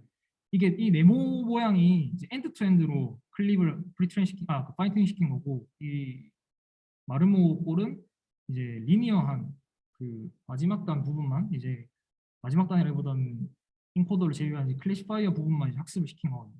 그랬을 때 보면은 마찬가지로 확실히 좀 더 로브스티스가 더 증가하는 것을 볼 수 있는데 이 그 웨이스페이스 앙상블을 하게 되면 근데 이제 좀 더 엔드 투 엔드에서 좀 더 높은 성능을 보이는 거를 확인할 수 있습니다. 그리고 이거는 이제 아까 전에는 앞에서는 이게 이 Y축이 그냥 5가지 디스트리뷰션 시프트 데이터에 대해서 이제 평균 낸 어큐러시를 그냥 이렇게 보여준 거고, 좀 더 구체적으로 이제 각각 데이터셋 하나하나에 대해서 이렇게 플롯시킨 걸 보여준 거고요. 그리고 뭐 가지고 있는 트렌드는 비슷합니다. 그냥 이제 웨이스페이스 앙상블 하는 게 훨씬 더 좋은 성능을 보이고 있음을 이제 눈으로 확인할 수 있고, 그리고 이제 이 굉장히 알파가 그러면은 굉장히 중요한 어떤 파라미터가 되는데, 논문에서도 이제 우리들은 그냥 이 알파를 그냥 직접 찾았다, 매뉴얼리하게 찾아야 된다. 아직까지는 이거를 뭔가 최적화된 알파를 자동으로 찾는 방법은 모르겠다. 이게 약간 좀 오픈된 이슈다라고 얘기를 하고 있고, 근데 뭐 0.5 정도면은 굉장히 준수하더라. 0.5 만약에 뭐 딱히 그런 도메인 널리지가 없으면은 0.5 일단 해봐라라고 얘기를 하고 있고, 뭐 근데 뭐 이렇게 해도 좋은 게, 왜 우리의 하이퍼 파라미터 서치 방법은 그냥 단순히 웨이트에 대한 이제 뭐 그냥 가중 합이니까 추가적인 어떤 코스트가 들지 않는다. 알파를 찾는 데 있어서는. 네, 물론 뭐 굉장히 간단하게 찾을 수 있지만 사실 굉장히 알파가 굉장히 중요하죠. 나중에 또 언급을 하겠지만 다른 하이퍼 파라미터의 성능, 다른 하이퍼 파라미터를 통해서 일어나는 성능 변화를 무시할 만큼 알파가 굉장히 강력한 효과를 보이고 있음을 네, 확인할 수 있거든요. 그래서 알파 굉장히 중요한데 되게 간단히 찾을 수 있다라고 하는 게 좀 메리트가 있는 것 같고, 이제 요거는 아래 보이신 그림은 알파를 0.5로 했을 때 정확도 대비 옵티멀한 알파를 직접 찾았을 때의 성능 증가를 이제 비교한 그림이거든요. 보시면은 뭐 리니어 클래시파이어에 대해서는 옵티멀한 알파를 찾는 경우가 훨씬 더 뭔가 그 파인 튜닝 함에 있어서는 되게 중요한 것처럼 보이긴 하는데, 사실 뭐 전반적인 증가를 보고 봤을 때 0.5도 뭐 나쁘지 않게 성능이 보이고 있음을 이제 확인할 수 있겠죠. 음,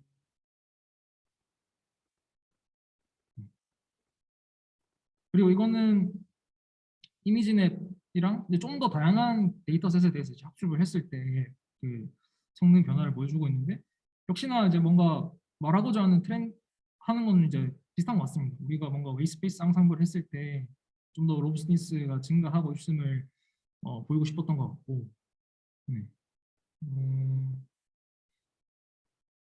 네, 그럼 거의 그 정도 언급이었던 것 같고요.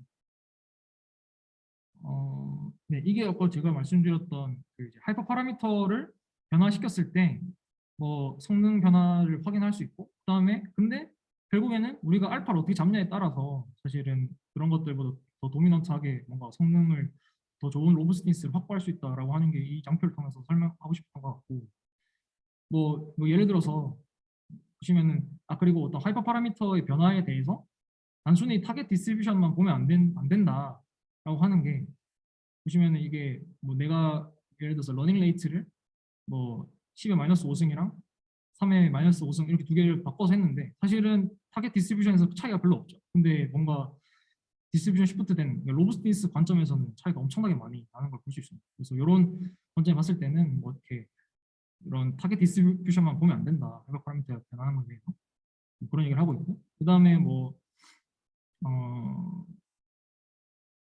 그다음에 또 어떤 게 있었죠? 음,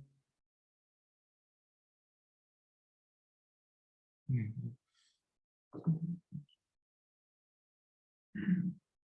이런 것도 있었습니다. 그리고 뭐 내가 보시면 러닝메이트를 뭐 10에 마이너스 7승 했을 때랑 10에 마이너스 5승 했을 때 보시면은 10에 마이너스 5승 하면은 그 타겟 디스트리뷰션에서 엄청난 성능이 많이 올라갔죠.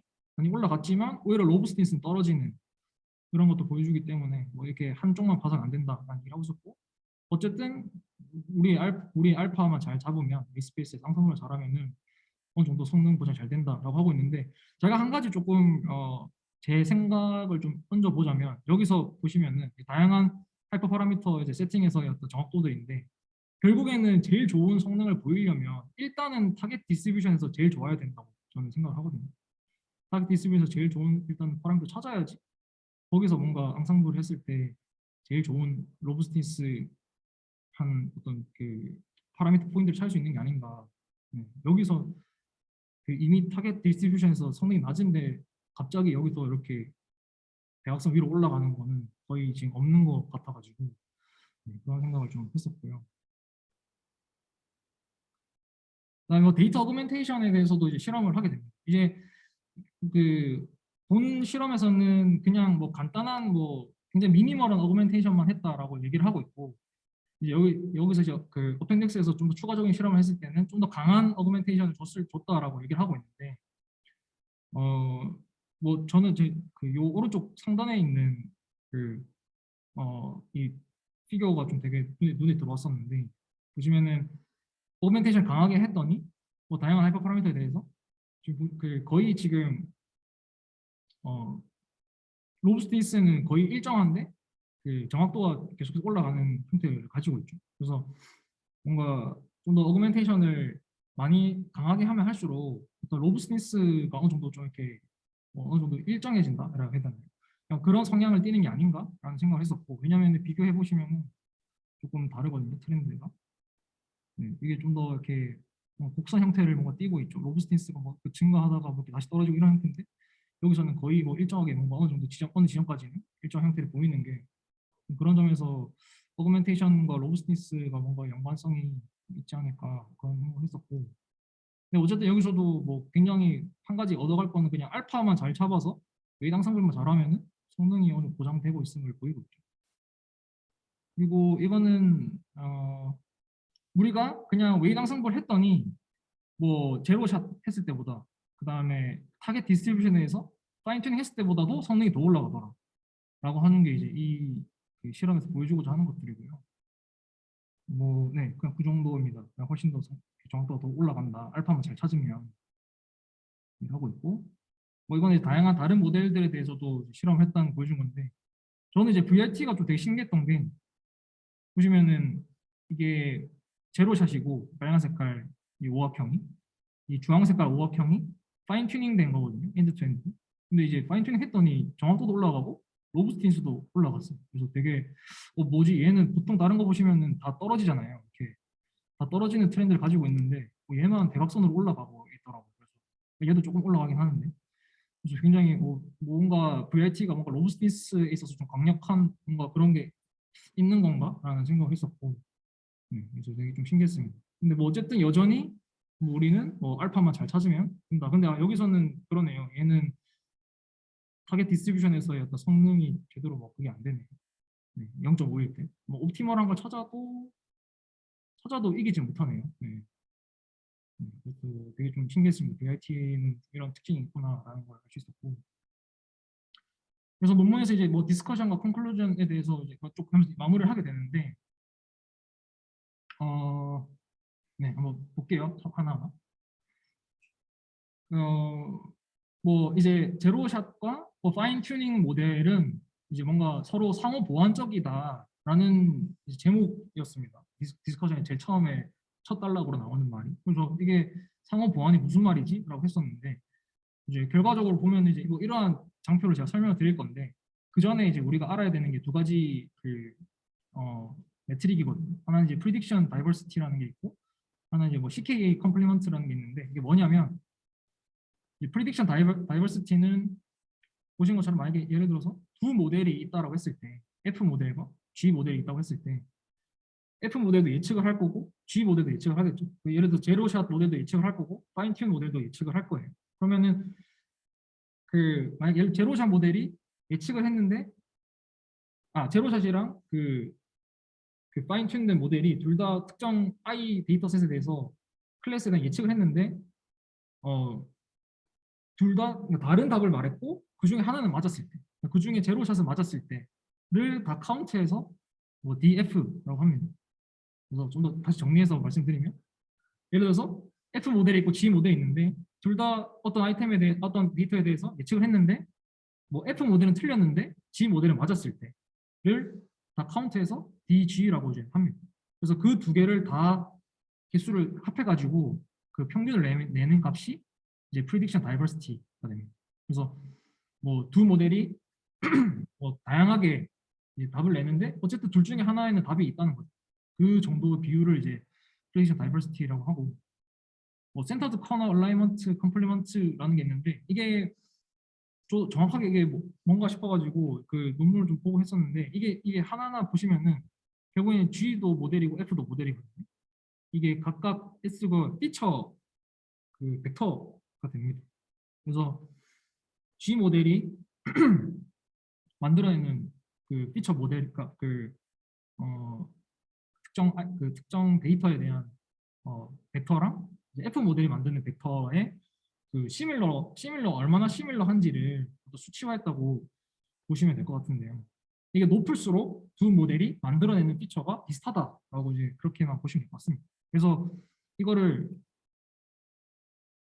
두 개의 이제 실험에 대해서 이제 비교를 했는데, 첫 번째는 제로샷이랑 리니어 클래시파이어. 그러니까 제로샷 모델이랑 그 엔드 투 엔드로 학습한 게 아니라 리니어 클래시파이어만 학습시킨 파인튠된 모델, 그 두 개를 가지고 프리딕션 다이버시티랑 CK 클라이먼트 컴플리먼트를 이제 측정을 했고, 두 번째는 이제 이미지넷을 반으로 나눕니다. 반으로 나눠가지고 두 개의 그냥 리니어 클래시파이어를 학습을 시켜가지고 그 두 개를 이제 보인 거거든요.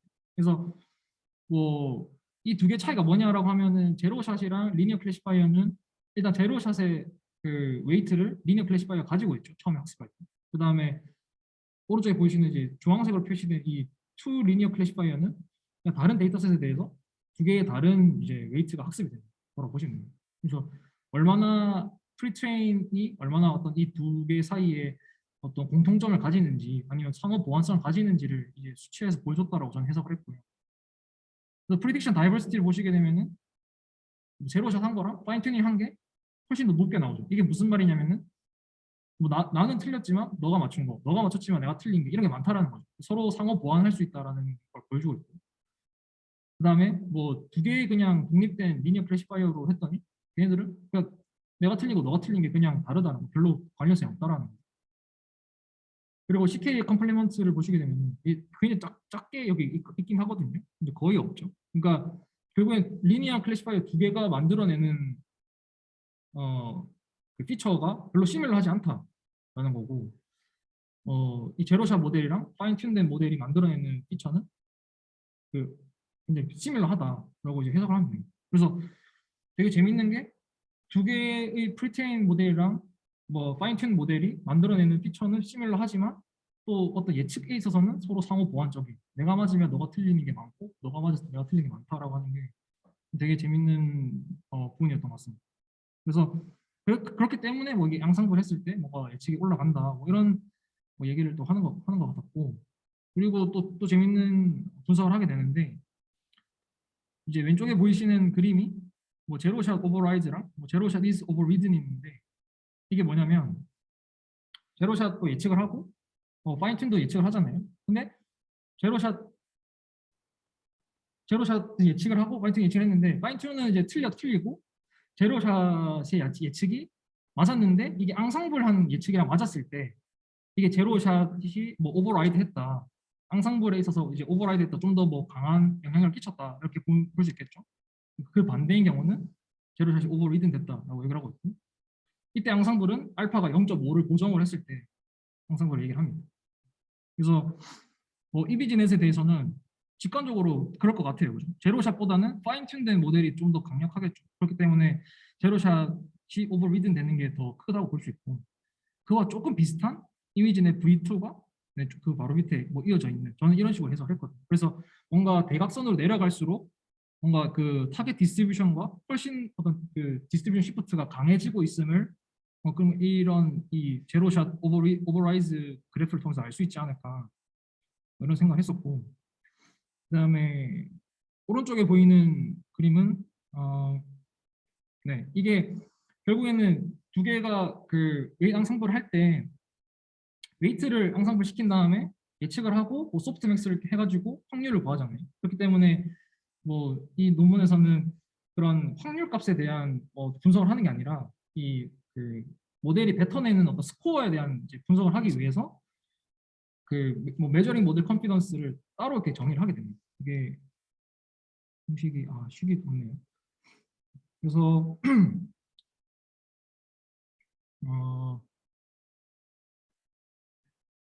네. 그래서 뭐 그냥 스코어에, 그러니까 이거는 이제 어떻게 되는 거냐면 이 델타 제로샷이나 델타 리니어가 무슨 말이냐면, 이 어떤 예측을 하게 되잖아요. 뭐 10개의 클래스에 대해서 예측을 했을 때 가장 큰 점수를 준 것과 두 번째로 큰 점수를 주는 것 사이의 차이를 이제 이 델타라고 표현을 하게 되고 이제 마진이라고 표현을 하게 되는 거죠. 그래서 그랬을 때 제로샷이 뭐 제일 크게 예측한 거랑 두 번째로 예측한 것 사이의 그 차이값, 리니어가 제일 크게 예측한 거랑 그 다음에 예측한 것 사이의 차이값의 차이를 이제 계산한 건데, 네, 이게 그러면 크면 클수록 이 델타가 크면 클수록 컨피던스 하단 말이겠죠. 특정 데이터셋에 대해서. 그러면 이미지넷에 대해서 보시게 되면은 그렇죠. 파인튜닝한 모델이 당연히 이미지넷에 대해서 우리가 파인튜닝했기 때문에 훨씬 더 컨피던스가 높을 겁니다. 그래서 마이너스 값이 나오겠는 거고. 근데 뒤로 갈수록 뭔가 이 타겟 디스트리뷰션에 대해서 학습한 모델에 비해서 제로샷 모델이 좀 더 다양한 데이터셋에 대해서 다른 데이터셋에 대해서 좀 더 높은 컨피던스를 보이고 있다라는 걸 이제 이 그림을 통해서 확인을 할 수 있습니다. 네, 그래서 이런 분석도 했었고요. 그다음에 두 가지 이제 옵저베이션이 남았는데 첫 번째 옵저베이션은 이제 그 각각 그냥 뭐 그 제로샷 모델이랑 뭐 파인튠 모델을 각각 그 어큐러시에 대해서 그냥 우리가 앙상블 한 게 이제 웨이트 앙상블 해서 그 어큐러시를 구한 것보다 어큐러시가 더 낫다. 뭐 이런 거에 대한 그 설명을 얘기하고 있고, 이 부분이 이제 아마 왜 그러면은 제로샷이랑 프리트레인된 모델이 앙상블 했을 때 왜 잘 되냐에 대한 답이랑 조금 이어져 있다고 생각이 드는데, 사실 논문에서도 명확하게 왜 잘 되는지에 대한 설명 없었고, 아마도 뭐 이러한 그 사전 연구들 때문에 잘 될 것이다라고 얘기를 하고 있긴 하거든요. 그래서 일단 좀 더 보게 되면은, 네, 그래서 만약에 뭐 논문에서 어떤 그 트레이닝 트래젝터리는 뭐 정확한 의미는 잘 모르겠지만 어떤 학습 경로가 어떤 그 부분적으로 쉐어를 하게 되고, 그 다음에 두 개의 모델이 그 공유된 어떤 공유된 초기화에 대해서 뭔가 파인 튜닝을 하게 되면은 이게 뭐 어떤 리니어 모드 커넥티비티가 일어난다. 그래서 리니어 모드 커넥티비티라고 하면은 그 약간 웨이트가 조금 바뀌어도 어떤 로스의 어떤 손실이 거의 없는 이제 그런 이제 리니어 모드 커넥티비티를 이제 저는 그런 개념을 알고 있는데, 이제 그러한 조건이 만족하려면 이 두 가지가 이제 조건이 돼야 되고, 그래서 이게 뭔가 이제 본 논문에서는 우리가 이제 이런 항상 웨이트 스페이스 앙상블을 하는 게 잘 될 수 있는 게 아마 이러한 조건들을 우리가 만족하기 때문이지 않을까, 뭐 이런 얘기를 이제 하게 됩니다. 그래서 뭔가 그래서 이 논문을 보시게 되면은 이 논문은 이제 뭐 그 지금 이 제가 리뷰하는 논문에서처럼 뭐 파인튠된 모델과 프리트레인된 모델 사이의 어떤 그런 그 트랜스퍼 러닝을 확인하는 건 아닌 것 같고, 그냥 두 가지 모델에 대해서 이제 뭐 프리트레인된 모델이랑 뭐 그다음 그냥 랜덤하게 그 그냥 학습시킨 두 모델, 뭐 그런 모델 간의 어떤 성능 차이를 이제 그 분석한 논문인데, 결론적으로 하는 말은 이제 뭔가 그 프리트레인된 모델 가지고 파인 튜닝을 했을 때 두 모델이 그 비슷한 로스 서페이스에서 어떤 그 같은 그 뭐라 하죠? 어떤 그 웅덩이라고 해야 되나요? 같은 웅덩이 안에 있게 되고, 그렇게 되면 이게 서로 뭔가 웨이트 산의 안에 약간의 그 변화가 있더라도, 혹은 리니어한 어떤 뭐 어떤 선형 보관을 하더라도 그 로스에 대한 그 손실은 없이 뭐 다른 위치로 이렇게 옮겨갈 수 있다라는 걸 이제 실험적으로 보인 게 이 논문인데, 이게 왜 중요하냐면은 이 논문에서도 이 지금 내 리뷰하는 논문에서도 그 선형적인, 그러니까 뭐 컨벡스한 상황에서는 이런 선형 보관이 뭐 말이 되는데, 우리는 이 딥러닝 모델은 넌리니어한데 그럼에도 불구하고 잘 되더라, 이런 웨이트 앙상블이. 그랬을 때 왜 그런가에 대한 답으로 뭔가 이 논문을 이제 언급을 하고 있거든요. 그래서 뭔가 그 두 모델이 같은 어떤 로스 서페이스, 근접한 로스 서페이스에 있기 때문에, 그렇기 때문에 이런 선형 보관으로도 좀 성능 보장이 되는 게 아닌가라고 얘기를 하고 있습니다. 네. 그리고 뭐 두 번째는 뭐 그냥 뭐 각각의 뭐 그 정확도의 맥스보다도 우리가 앙상블 한 게 더 낫다, 뭐 이런 얘기를 하고 있고, 네. 뭐 그 밖에도 뭐 다양한 실험들을 했는데 뭐 그거에 대해서는 아마 제가 설명해 드린 거 보시고 다시 보시면은 다 해석을 가능하실 거라고 생각이 들고요. 그래서 뭐 두 가지 정도 제가 좀 의문점이라 해야 될까요? 이야기 나누고 싶은 게 있었는데, 첫 번째는 이게 하고자 하는 게 결국에는 다 뭐 그냥 동일한 문제를 풀고 있는 거잖아요. 데이터 디스트리뷰션만 있는 거고. 근데 만약에 내가 태스크가 다르다면 뭐 예를 들어서 뭐 저는 추천에 관심이 있으니까 내가 만약에 뭐 클립 모델을 가지고 추천을 했는데 그러면은 프리트레인된 이 추천 그 프리트레인된 클립에 있는 뭐 웨이트랑 추천에 있는 목적식으로 학습된 웨이트를 다시 웨이트 앙상블 했을 때도 뭔가 이게 보장이 될까? 로브스니스가 증가할 수 있을까? 뭐 이런 생각이 들었고 뭐 그게 너무 무리다라고 하면 뭐 적어도 내가 특정 추천 태스크에서 문제를 풀었는데 그 학습된 뭐 클립 뭐 모델을 가지고 다른 추천 태스크에 대해서 문제를 푸는 데 있어서 웨이트 앙상블을 하면은 잘 될 수 있을까? 약간 이런 궁금증이 좀 생겼었고 그 다음에 또 두 번째로 든 의문이 이게 제로샷에서 예측을 할 때 이 예측 웨이트가 그 텍스트 인베딩이 되잖아요. 텍스트 인베딩이 되는 거고 그 다음에 파인 튜닝 할 때 이 클래시파이어에 있는 매트릭스는 그냥 랜덤한 W인데 이게 만약에 학습이 잘 되면 이 두 개가 뭔가 비슷할까? 비슷하단 말은 뭔가 그냥 이 W 클래시파이어는 그냥 크로스 엔트로피에서 그냥 로스 계산해서 나온 학습된 W인데 얘가 뭔가 어떤 이미지 그 텍스트 인베딩 정보를 담을 수도 있다는 거잖아요. 그래서 뭔가 이런 이 두 개 사이가 비슷하다는 게 어떤 의미가 있을까? 약간 이런 궁금증이 좀 들었었습니다. 그런 생각을 좀 했었고 혹시 뭐 다른 뭐 질문이나 이야기 나눌 게 있으실까요? 오늘 준비한 발표는 여기까지. 질문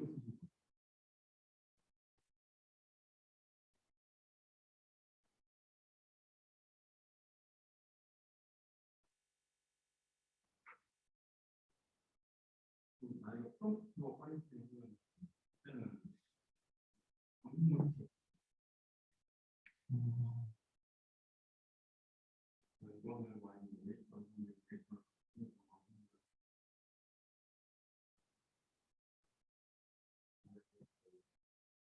이거를 만약에 보일 때 프롬프트 기반으로 똑같은 현상이 있으면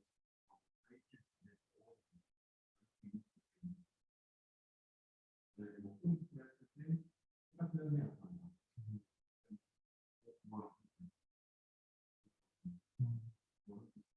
그러니까 새로운 내가 예로 안 될 만한 것도 생각. 네.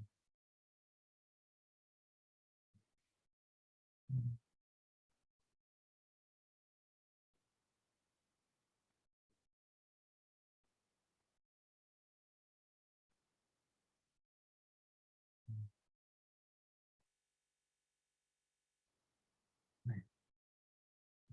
또 질문 혹시 뭐